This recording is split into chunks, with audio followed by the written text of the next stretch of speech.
Welcome to Raster Digital Painting, where we're going to use some layers.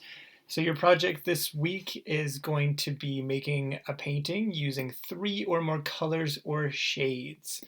So they can be different colors, they can be shades of the same color, but you need at least 3.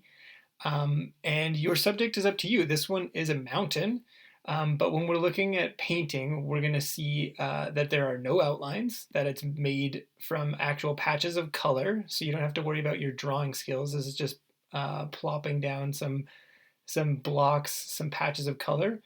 And then sometimes you're going to show some texture. So painting often implies that there's some kind of texture to it.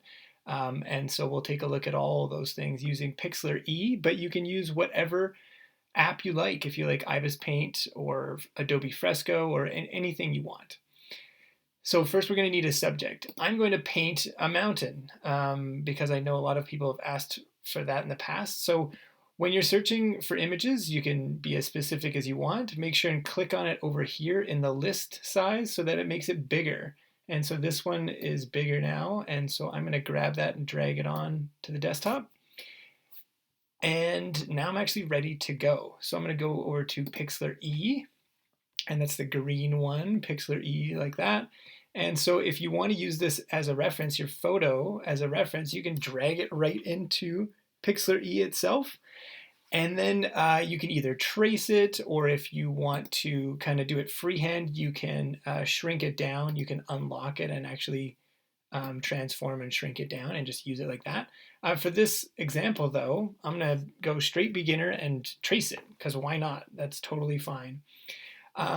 For tracing, what you're going to do is you're going to keep the background photo where it is, and then I actually turn down the opacity, so that just dims it. You can see through it now a little bit, and so it just makes it a little easier to paint on, I find. The next thing you want to do is make a new layer, a new empty layer. So you can come down here, click on empty, and you can see layer 2 is now on top of the background layer, and that's perfect. That's the way I want it. So this is an empty layer ready for painting. For painting, you can do it 2 ways. 2 major ways. So you can use the brush or the pen. The pen actually has more texture to it. If you click up here, once you click on the pen, you can see there's a few things you can choose from. I suggest the crayon for this project, but you can use whatever you want. That's totally fine. And so you could do this freehand, or you can use a selection. So let's look at freehand just real quick for a second. So I'm looking at this picture and I'm seeing, okay, this blue kind of sky, there's a grayish kind of blue mountain, there's green for the trees, and there's a bluey green for the water. So what I'm going to do is I'm just going to simplify it. I'm going to make this blue and the watercolor the same kind of blue color. So I'm going to come over here and find something that I think will work. Again, you're the artist, and so you don't have to do exactly what's there. You can make your own choices. This is just a reference. So once I've got my brush and my color, or my pen and my color in this case, I can see that this is a big area, right? I've got this blue sky and this green, so I want a big pen. So I'm going to make this almost as big as it goes. Up here you'll also see amount, so the amount of paint that's going down. So you can see if I brush on here, you can see it looks like that here if I have 33. And if I crank it up, you can see it's a little more solid, a little more filled in. I'm just going to go Command Z to go back and back. So I think I want it like this, more paint coming off it at the time, and I want this as big as it can possibly be. So I think of painting in layers, as the title suggests. So what I'm going to do is I'm just going to paint over anything that's blue, because the sky, if I'm thinking about it in terms of layer, the sky is blue and it's behind the mountain. And then the water is right up front, but I can layer on my trees and mountain on top of that. So that's the way I'm going to cut this up. So painting is a little strategic. And so you want to think about the colors you're going to use and the layers.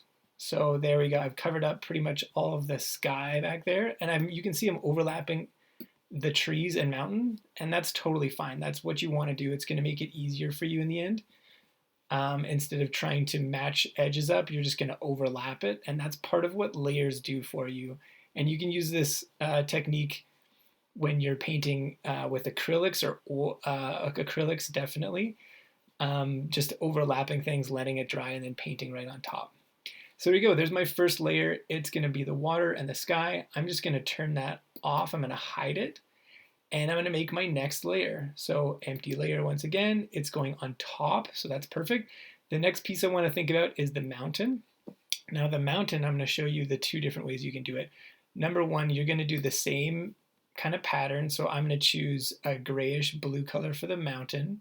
So it's going to be darker like that.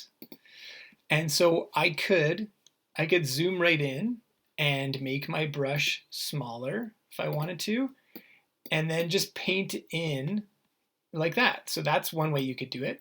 Another way, I'm just going to go Command Z, go back a little bit. Another way, if you want some really sharp lines and it to be more precise, that's a style that you can choose. If you choose a lasso and then go polygon lasso, you can first put down a selection. So the selection allows you to paint only in the space that you select.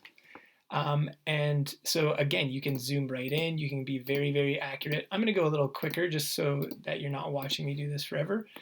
But this is a great technique if you really want to get all those little details, all those little edges in. And you can see I'm overlapping once again over the trees because the trees are going to go on the very top. There you go. So I've got that selected. And now I can go back to my pen tool. I'm going to make the size as big as possible.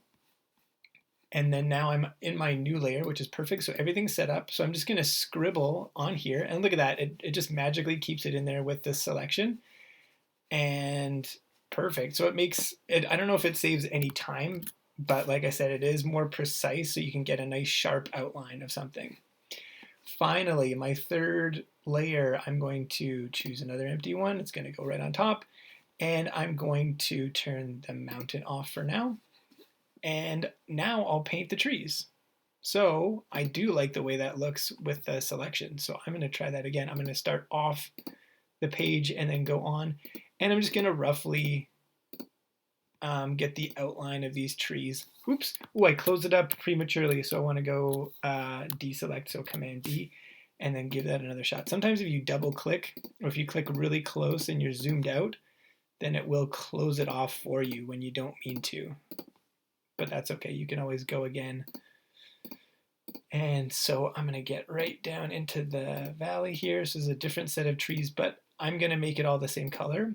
However, if you're more advanced or you have more time or you're just really into it, you can build in, as many layers or as many colors as you want. So you can, if you're looking at these trees, you can probably identify like 4 or 5 different greens easily just in the trees.